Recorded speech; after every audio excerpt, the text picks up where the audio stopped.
आए हैं। संगोट को भी पार्लियामेंट में रखा गया वही। जी बिल्कुल सही, नए पार्लियामेंट का शुरू किया गया है और हर जगह पर एक और जनपद उसमें भी गणराज्य संविधान इन चीज़ों का सब उल्लेख था और संविधान तो में लोकतंत्र विरासत में मिला है, लेकिन अशोक की शिलालेख में भी उल्लेख है आपकी मध्य प्रदेश की घोष बनाने वाले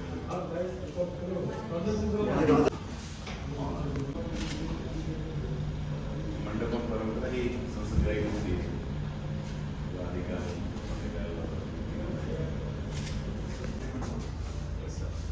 ब्रिटिश पीरियड के दौरान भी कॉन्स्टिट्यूशन को अलग अलग लेवल पे अलग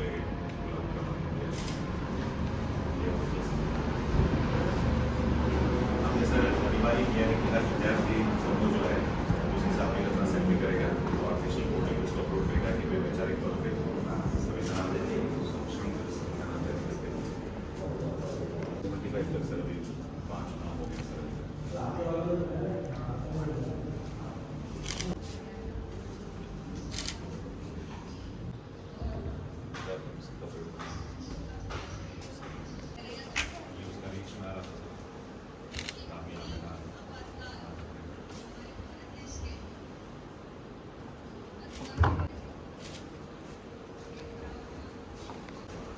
तो सबसे अंतिम हिस्सा था उस प्रशासन का,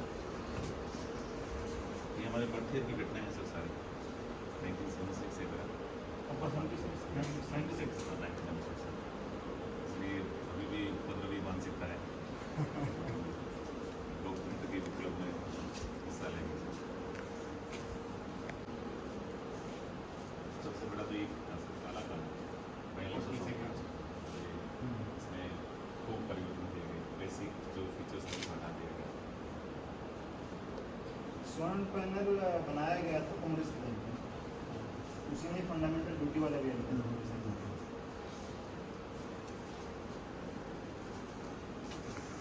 चंद्रशेखर आजाद भी जेल में थे।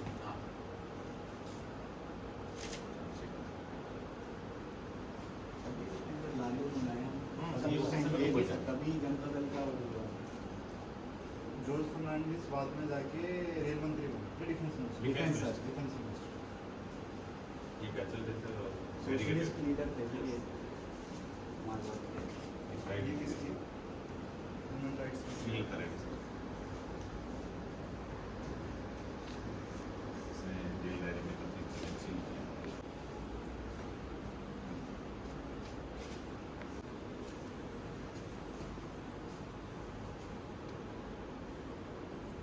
हाँ सर 2010 के आसपास उनका अच्छा कलम व्यंग्य व्यक्त करता था। टाइम्स ऑफ इंडिया में मोस्टली वो आता था।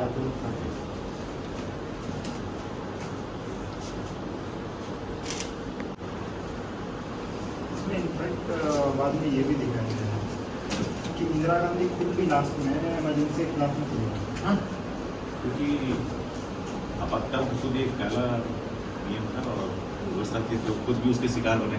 हाँ उसको मतलब खुद वो उसमें देखते थे ना सीजन, उसको लगता था कि लाइक मैं खुद दानों का रूप नहीं। फिर कृष्णामूर्ति जो था जदू कृष्णामूर्ति उसके आश्रम में गई थी पुदुचेरी के बाद में, जस्ट उसके लौटते ही एक हफ्ते बाद उसने इमरजेंसी रिवोक की और फिर इलेक्शन का भी नाम किया, जबकि तब उस टाइम पे जो एग्जिस्टिंग गवर्नमेंट थी उसने सालों में बोला था कि अभी इलेक्शन नहीं करना, उसके खिलाफ में जाके इंदिरा गांधी ने बोला था कि इलेक्शन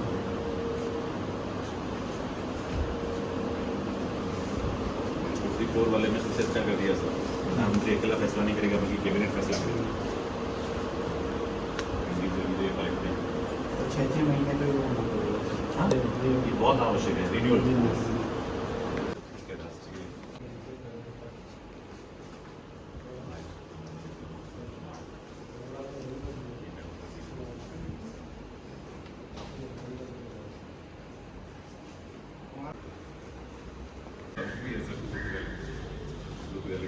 हमारे बीच आज के कार्यक्रम के मुख्य अतिथि दिल्ली जिला समाहर्ता महोदय श्रीमान राहुल जी बुरा जी का शुभारंभ हो चुका है। जोरदार तालियों के साथ उन्हें अभिवादन करता है।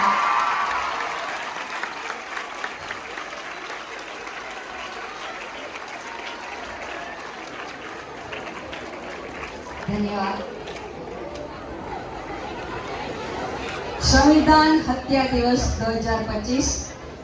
आज के कार्यक्रम के मुख्य अतिथि हमारे दीव जिला के माननीय समाहर्ता महोदय श्रीमान राहुल देव बुरा जी, डिस्ट्रिक्ट पंचायत के अध्यक्ष महोदय रामजी भाई, वाइस प्रेसिडेंट लक्ष्मी बहन, टीएमसी के अध्यक्ष महोदय हरीश भाई कापड़िया जी, वाइस प्रेसिडेंट करुणा बहन, माननीय एडीएम श्री विवेक कुमार साहब, माननीय एसडीएम महोदय शिव मिश्रा साहब, डिस्ट्रिक्ट पंचायत के सरपंच महोदय, सभ्यश्रियों, डीएमसी के सदस्य, यहाँ पर उपस्थित शीर्ष अधिकारीगण, कर्मचारीगण, चुने हुए जनप्रतिनिधिगण, अध्यापकगण एवं छात्रगण, साथ में यहाँ पधारे हुए मीडिया के प्रतिनिधिगण, भाइयों तथा बहनों, जिसे संविधान हत्या दिवस का कार्यक्रम आज हम मनाने जा रहे हैं।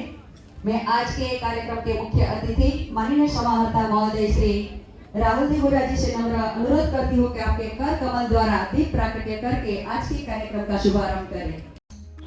દીવમાં સંવિધાન હત્યા દિવસની ઉજવણી દેશમાં કટોકટી લગાવવામાં આવેલાના આજે 50 વર્ષ પૂર્ણ થવાની યાદમાં મલાલા ઓડિટોરિયમ ખાતે દીવ કલેક્ટર રાહુલ દેવપુરા સાહેબની અધ્યક્ષતામાં સંવિધાન હત્યા દિવસની ઉજવણી થઈ।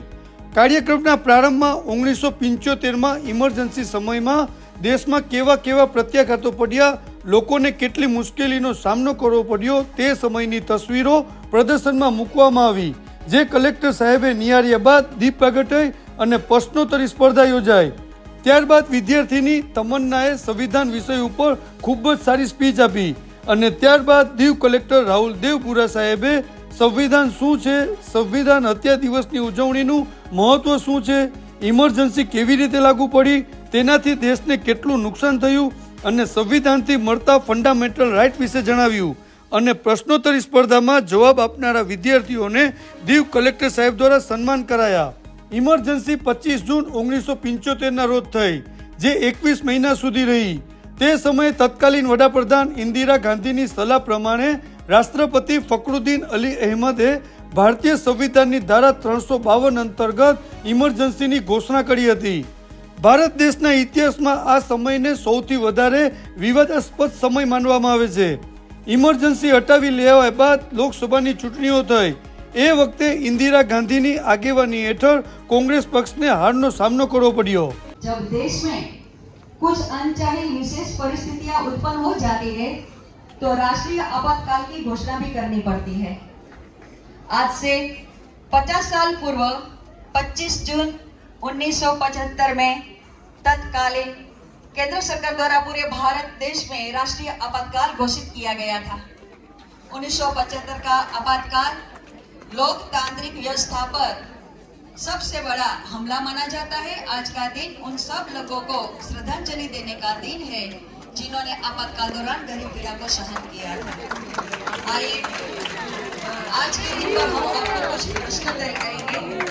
1975 में इस देश को चलाने वाला छोड़ी है जिसकी सोच में डेमोक्रेसी के लिए जरा भी रिस्पेक्ट नहीं थी। Good afternoon everyone. तो सुनो, मैं भारत का संविधान हूँ, लाल किले से बोल रहा हूँ। मैं भारत का संविधान हूँ, लाल किले से बोल रहा हूँ। मेरा अंतर्मन घायल है, मैं दुखों की गांठें खोल रहा हूँ। मेरा अंतर्मन घायल है, मैं दुखों की गांठें खोल रहा हूँ। और शक्ति का गर्व हूँ मैं, शक्ति का गर्व हूँ मैं, विजय का पर्व हूँ मैं। मेरे वादे क्षमता के हैं, दिन दुखी की ममता के हैं। और कोई भी भूखा नहीं रहेगा, कोई भी आंसू नहीं बहेगा। तुम सुन रहे हो ना, मैं भारत का संविधान बोल रहा हूँ लाल किले से। मैं भारत का संविधान बोल रहा हूँ लाल किले से। तो दोस्तों, आज जैसे कि हम सब जानते हैं, हमारे भारत के संविधान के हत्या दिवस पे आज हम सब यहाँ पे मिले हैं। आइए अब इसके बारे में थोड़े विस्तार से जानते हैं। 25 जून 1975 हमारे देश का काला दिन शुरू हो गया, ऐसा कहूँ तो कोई गलत बात नहीं होगी। उस वक्त की सरकार ने हमसे हमारे सारे हक छीन लिए। हमारी पाबंदियों पे, हमारी उपलब्धियों पे पाबंदियां लगा दी गई। यहाँ तक कि और कुछ तो नहीं था, बस न्यूज़पेपर थे दुनिया की खबर जानने के लिए, उसे भी बंद करवा दिया। वो वक्त जीने और मरने के बीच हम गुजर रहे थे। उस वक्त जो दिन हमने गुजारे, उसके बाद भारत सरकार ने ये तय किया कि 25 जून को हम हमारे संविधान का हत्या दिवस मनाएंगे और उन लोगों को हम इस दिन याद करेंगे जिन लोगों ने ये दुखद पीड़ादायक वक्त बिताया है। साथ ही साथ ये तय किया गया कि आज की बात कभी भी हमारे देश के संविधान पर कोई आंच नहीं आएंगी। तो अब हम आगे बढ़े हमारे संविधान को लेके। चलिए जानते हैं हमारा संविधान क्या है। संविधान कोई कानूनी लिखी किताब नहीं, ये हमारे देश की, हमारे भारत की आज़ादी की आत्मा है। अब दोस्तों संविधान की ओर बढ़ते हैं। संविधान जिसको हमने 26 नवंबर 1949 को लिखा और 26 जनवरी 1915 को इसको लागू किया गया, जिसको हम रिपब्लिक डे जैसे दिन के नाम से जानते हैं। भारत का संविधान दुनिया का सबसे लंबा लिखित संविधान है और यही नहीं, इसका नेतृत्व हमारे डॉक्टर भीमराव अंबेडकर जी ने किया है, जिसको हम the father of Indian constitution के नाम से भी पहचानते हैं। अब हम ये जाने कि हमारे संविधान ने हमें क्या हक दिए हैं। उससे पहले दोस्तों थोड़ा गौर करते हैं उस बात पे कि आखिरकार संविधान बनाया ही क्यों लिखा गया है। तो सुनो, मेरा भारत देश इतना विशाल है कि यहाँ पे अलग अलग जात के लोग रहते हैं, सबकी अलग अलग भाषा है, सबके अलग अलग परिवेश और अलग अलग रहने की रीत भी। इसलिए सबको अपना हक दिया गया, सबको अपनी मातृभाषा में पढ़ने का हक दिया गया। और आज जो हम आज़ादी से रह रहे हैं, हमारी मातृभाषा का गर्व मना रहे हैं, ये सब हमारे संविधान की वजह से है। अब जानते हैं हमारे संविधान ने हमें क्या हक दिए हैं, जैसे कि right of equality, right to freedom, right to against exploitation, साथ ही साथ right to freedom of religion, ऐसे कई सारे हक। और ये हमें याद दिलाते हैं कि एक प्रत्येक नागरिक होने के नाते हम सब एक हैं, ना कोई जात, ना कोई धर्म, ना कोई परिवेश, ना कोई अलग भाषा, हम सब इंसान हैं और हम सब एक हैं। साथ ही साथ यहाँ पे हमारे इन अधिकारों के साथ एक मौलिक मूल्य भी है, कर्तव्य भी है, जो हमें यह याद दिलाते हैं कि नागरिक होने के नाते हमारा फर्ज है, यह हमारी जिम्मेदारी है कि हम सब हमारे संविधान का सम्मान करें, उसकी रक्षा करें, मर्यादा पूर्वक उसका पालन करें। तो दोस्तों अब इसकी हमारे जो संविधान है उसकी एक बड़ी ही विशेषता भी है कि ये अपनी शक्तियों को बांटता है ताकि कोई भी शाखा सबसे ज्यादा मजबूत ना हो जाए और भेदभाव ना हो।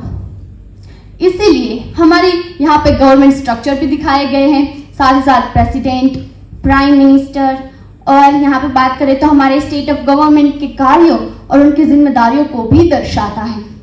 अब इस बात से तो हम सब अब प्रेरित हो गए हैं कि हमारा संविधान है वो हमें हक देता है आज़ादी से रहने का।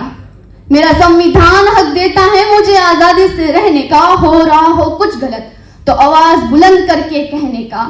मेरा संविधान मुझे हक देता है आज़ादी से रहने का। जब कहता है ये सारा जहां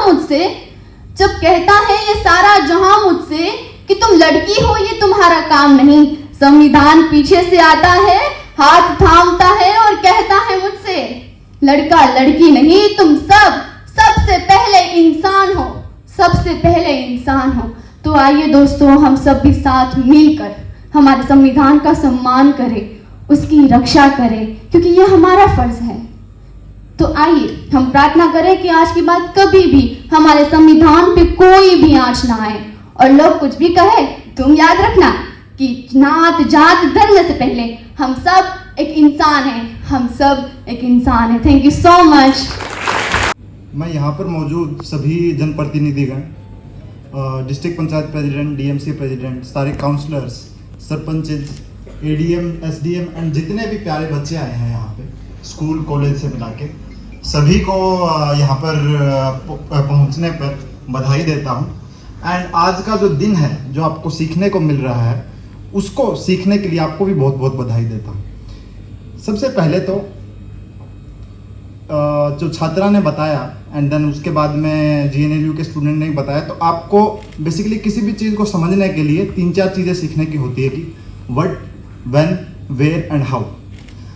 व्हाट का भी आपको पता चल गया कि इमरजेंसी लगी थी, व्हेन 1975 में लगी थी, हाउ कैसे लगी थी पूरी फिल्म के अंदर बताया गया। बट इन सब चीज़ों को सीखने के बाद में आपको कुछ चीज़ें ध्यान में रखनी चाहिए कि क्या इमरजेंसी अपने आप में गलत है।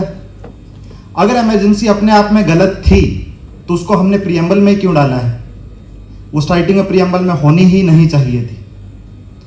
लेकिन अगर प्रीएम्बल में डाला गया है और प्रीएम्बल जो आज तक हमारा कॉन्स्टिट्यूशन जो आज तक चल रहा है उसको इतना सोच समझ के बनाया गया है, तो यानी कि इमरजेंसी की भी कुछ ना कुछ अपने आप में अहमियत है, जिसके लिए उसको कॉन्स्टिट्यूशन में डाला गया कि अगर ऐसी सिचुएशन होती है तो वहाँ पर आपातकाल लगना चाहिए। लेकिन उसके बावजूद, उसकी यूटिलिटी होने के बावजूद हम बोल रहे हैं कि इमरजेंसी के अंदर जो जो हुआ वो गलत हुआ। अब्राहम लिंकन ने एक कोट दिया है, power corrupts but absolute power corrupts absolutely. हम देखेंगे तो हम जिस भी तरीके से सोसाइटी में रह रहे हैं, हमारे पास में कुछ ना कुछ पावर है। एज एन डिस्ट्रिक्ट कलेक्टर मेरे पास में कुछ पावर है, as an district panchayat president Ramji भाई के कुछ पास में कुछ पावर है। आप जब क्लासरूम में हो, आपके टीचर के पास में कुछ पावर है कि आप लोगों को साइलेंट रखना, आपको पढ़ाना है। बट वही टीचर अगर डंडे मारना स्टार्ट कर दे आपकी कुछ भी छोटी हरकतों पे, तो पावर का मिसयूज होता है। आपके हर एक क्लासरूम के अंदर मॉनिटर लगाया जाता है, मॉनिटर लगाया जाता है ना, है ना। कल से वो मॉनिटर बोलने लग जाए कि किसी का पेन भी अगर नीचे गिर गया तो मैं बोर्ड पे नाम लिख दूंगा और उसको टीचर आते ही सजा देगा, तो सही है गलत है? एग्जैक्टली। तो इमरजेंसी का भी कुछ इसी तरीके से चीज़ों समझो कि वातावरण शायद ऐसा था कि हमें इमरजेंसी लगानी है, बट इमरजेंसी कितनी लगानी है, उसके अंदर क्या क्या फंडामेंटल राइट हमें सस्पेंड करने थे, वहाँ पे कहीं ना कहीं जो उस वक्त में जो सत्ताधारी थे उनसे गलती हुई। इमरजेंसी अपने आप में लगाना गलत नहीं है। अगर इमरजेंसी अपने आप में लगाना गलत होता तो कॉन्स्टिट्यूशन में होना ही नहीं चाहिए था।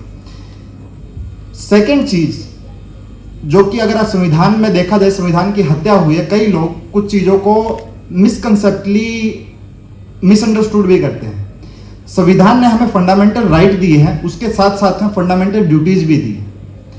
इमरजेंसी के हत्या दिवस के टाइम पे हमें फंडामेंटल ड्यूटीज भी मिली है, कुछ उसमें ड्यूटीज ऐसी भी थी जिनकी शायद जरूरत नहीं थी, वो हमें दी भी गई उस टाइम पे। बट उसके बाद में हमने अपने संविधान को फिर से बनाया है अच्छे तरीके से। यही हमारे संविधान की सबसे बड़ी खासियत है कि इतना ऑर्गेनिक डॉक्यूमेंट है कि उसको आप चेंज कर सकते हो जरूरत के हिसाब से। तो किसी ने बहुत खूब बोला कि the biggest liberty in our life is not independence, it is rather interdependence. अगर हर कोई आदमी इंडिपेंडेंट होने की सोचे कि मेरे को स्वतंत्रता चाहिए, मैं कल जाके कुछ भी करूं, मैं बाइक की स्पीड 100 किलोमीटर ऊपर से चलाऊं, साथ साथ में हॉर्न बजाऊं, बट वो दूसरे के लिए, किसी के लिए गलत चीज हो सकती है। अगर हम इंटरडिपेंडेंस होने की सोचे, जनरली किसी भी आदमी के पास में पावर मिलती है तो वो सोचता है कि मैं थोड़ी और पावर ले लूं, थोड़ी और पावर ले लूं, लोगों के ऊपर कोर्सन करूं, इस आदमी की पावर भी ले लूं। बट हमें यह समझना चाहिए कि हम एक सोसाइटी के पार्ट है जिसके अंदर इंटरडिपेंडेंस, मतलब मेरा आपसे काम है, आपको मेरा काम है, तो हमें एक दूसरे की रिस्पेक्ट करनी चाहिए, चाहे वो गवर्नमेंट के अंदर हो, चाहे सोसाइटी के अंदर हो, चाहे क्लास के अंदर हो। इंटरडिपेंडेंस का हमेशा ध्यान रखना चाहिए कि दूसरा जो व्यक्ति है उसका एक खुद में व्यक्तित्व है, उसके खुद के राइट्स है, साथ साथ में मेरी ड्यूटीज भी है कि मैं उसकी रिस्पेक्ट करूं। अगर आप इन चीज़ों को ध्यान में रखोगे कि मेरे को इंडिपेंडेंस नहीं, मेरे को इंटरडिपेंडेंस पे जाना है, मेरे को फंडामेंटल राइट अपने अपने नहीं देखने हैं, फंडामेंटल ड्यूटीज पे भी जाना है। फंडामेंटल ड्यूटीज से ही बढ़कर पूरी सोसाइटी के लिए हमारे जो डायरेक्टिव प्रिंसिपल्स हैं कि मुझे सिर्फ अपना अपना भला नहीं देखना है, पूरी जनता का भला देखना है, तो मैं गारंटी देता हूं कि आप लाइफ में जाकर सक्सेसफुल होने के साथ साथ में अच्छे व्यक्ति बनोगे और इस देश की सेवा के लिए कुछ ना कुछ अच्छा करके जाओगे। इन्हीं चीज़ों के साथ में जो आज 25 जून को संविधान हत्या दिवस बनाया गया है, मैं चाहता हूं कि आप लोग जो भी प्रदर्शनी लगाई है एडमिनिस्ट्रेशन की तरफ से, उसको जरूर जाके देखिए, पता कीजिए कि उस टाइम पे क्या क्या हुआ था, क्या क्या गलत हुआ था। उसका भी हर एक का एक पॉइंट है कि गलत हुआ तो क्यों हुआ था, उस चीज़ को भी जानने की कोशिश करिए। और साथ साथ में अपने अंदर में एक प्रतिबद्धता लेके आइए कि फ्यूचर में अगर कोई मेरे राइट को सस्पेंड करता है तो मैं आवाज़ उठाऊंगा, मैं संविधान के अपने राइट्स के प्रति जागरूक होऊंगा और सिर्फ अपने अपने नहीं, पूरी सोसाइटी को उस चीज़ के लिए तैयार करूंगा कि वो भी अपने राइट के लिए आवाज़ उठाए। धन्यवाद। संविधान के बारे में बातें बताई। माननीय समाहर्ता महोदय के कर कमलों से सदन का उत्सवर्धन। महोदय श्रीमान राहुल देव बोरा जी का भी हम बहुत बहुत धन्यवाद ज्ञापन करते हैं। माननीय एडीएम महोदय बहुत बढ़िया।